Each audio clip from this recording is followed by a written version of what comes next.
Des groupes.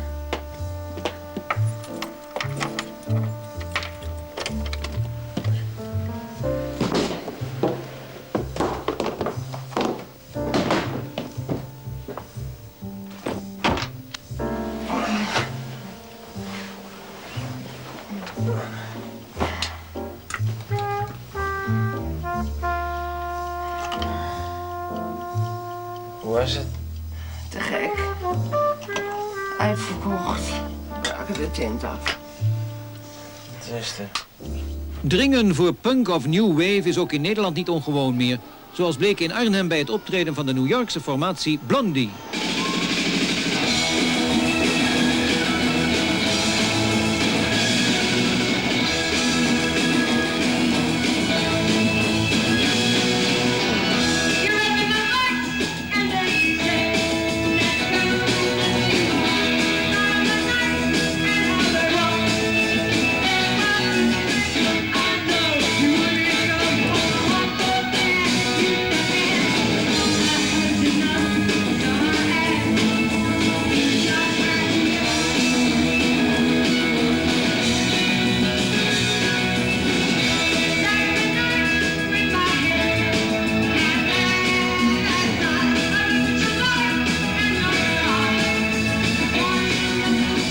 Punk ontstond in de sloppen van de Engelse grote steden.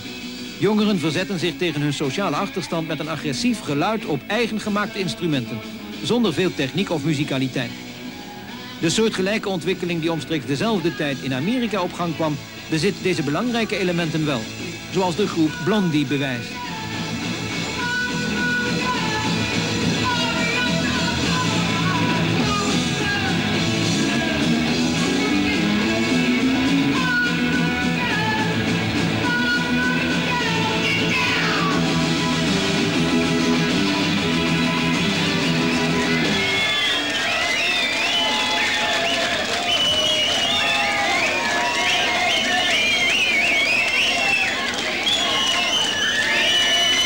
I think at the time everything was relative, you know, because it was all considered controversial at that point, and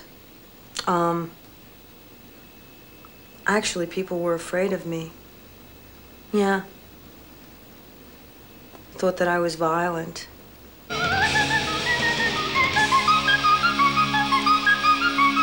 I wanted to always have a lot of attention. I think that that's probably what did it, you know. Singing was something that just came to me very easily, and I always loved music. Oh, with your eyes so blue, I got a crush on you, I'm so in love with you. Oh, when we walk, it always feels so nice, and when we talk, it seems like paradise. I'm so in love with you. Well, I think that the best, or the most people that you remember as lead singers in bands and have an identity, have a character, or something that they bring out of their own, of themselves, and they extend it or exaggerate it, and therefore it becomes, you know, cartoonish or character-like. You know, there were certain parts of my character as Blondie that, you know, became emphasized or overblown, overdrawn, and so they became like a character more than, you know, like a balanced human nature. You used to show women that they could be sexy and smart. Do you consider yourself as a role model in that aspect? I think so, unavoidably, and I understand it better now, you know, with a little bit of, you know, space and sort of more objectivity, you're just in that position because you're an artist and you're doing something that's contemporary and people are listening to, and it's just common ground, you know, and you feel the same thing that other people are feeling, but you get to express it more, so it's like, then it locks in and it makes sense, you know, that, oh, yes, that's the way I feel, you know, but I don't think that I'm unusual or unique in that way at all. I mean, God, who wants to be a role model? I just want to entertain people. That's all.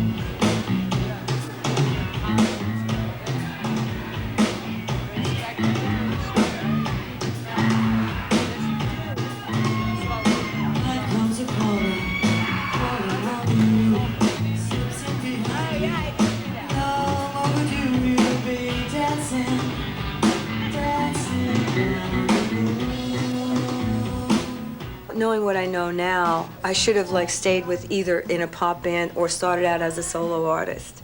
You know, I don't think the transition is really that wonderful for me.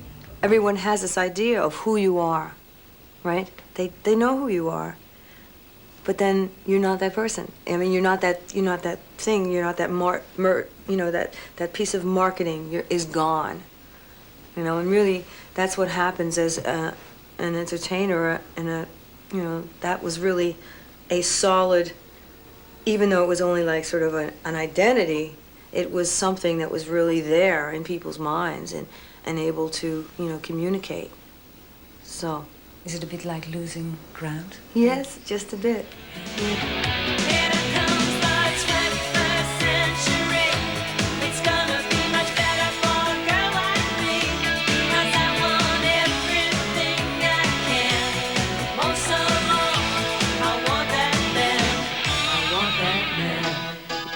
You said once, as a woman singer, you learn more about feminism than feminists know.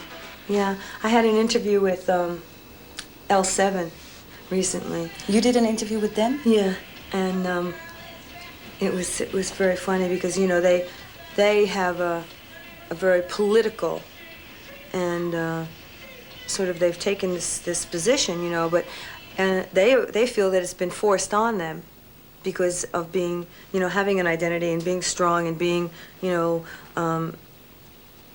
dynamic or volatile or energetic or extreme in their behavior and in their music. And they've sort of have been labeled and this is it for them. They've been put into that thing. And it's not necessarily their choice or their doing. What's the thing that you're most proud of in your career? My doggie. In your career? She's my new career. I'm having a dog act. I'm teaching her to smoke cigarettes, and she does fetch.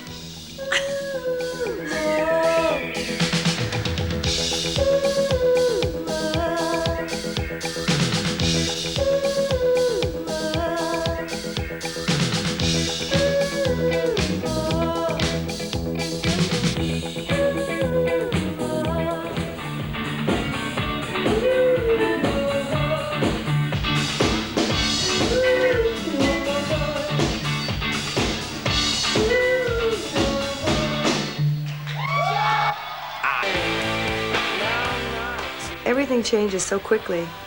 It's so funny that, now, in 2 years from now, L7 is going to be looked on as being, mud, chocolate pudding or something. I mean, they'll just be considered as normal. Isn't that the way? And just because we hear a lot about women in the press,